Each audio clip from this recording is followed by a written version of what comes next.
Salut, je vous retrouve dans un nouveau tuto et cette fois-ci on va repartir du côté de la 3D parce que j'aurai des choses à vous raconter concernant le moteur de rendu V-Ray dans sa version 7 à l'intérieur de 3ds Max. Pour ceux qui ont déjà suivi certains de mes tutos, notamment mon dernier tuto sur la version 6 de V-Ray, attention, ce tuto-là ne va pas vous réexpliquer les fonctionnements généraux du moteur de rendu V-Ray. Là, on va uniquement couvrir les nouveautés puisque entre la version 6 et la version 7, il n'y a pas de changement qui bouleverse la manière de travailler à l'intérieur de V-Ray.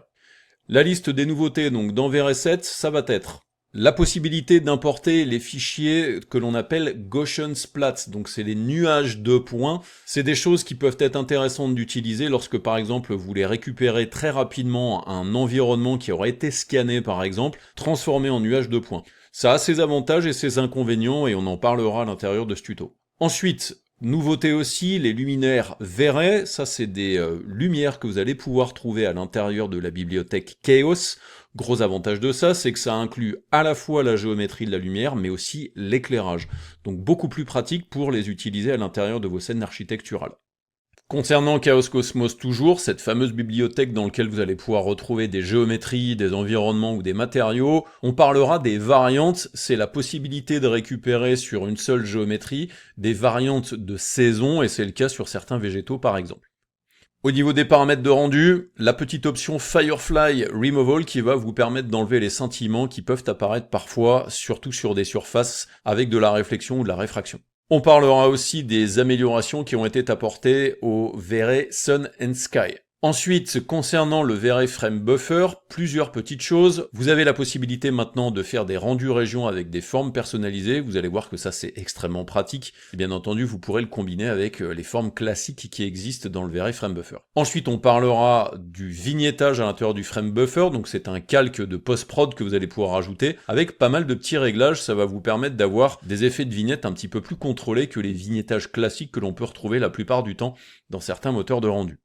On verra aussi les préconfigurations de correction colorimétrique, ça va vous permettre de mettre directement sur vos images des préconfigurations qui incluent plusieurs effets de post-process, et ensuite vous aurez quand même un contrôle assez important de ces presets à l'intérieur du V-Ray Frame Buffer.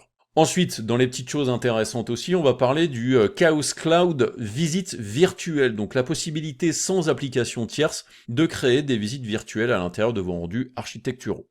Concernant le Chaos Scatter, des petites améliorations, on verra l'Instance Brush qui va vous permettre de peindre facilement des instances directement lorsque vous utilisez le Chaos Scatter, et puis on verra aussi les Distribution Maps qui vont vous permettre d'avoir encore une surcouche de génération à l'intérieur du Chaos Scatter.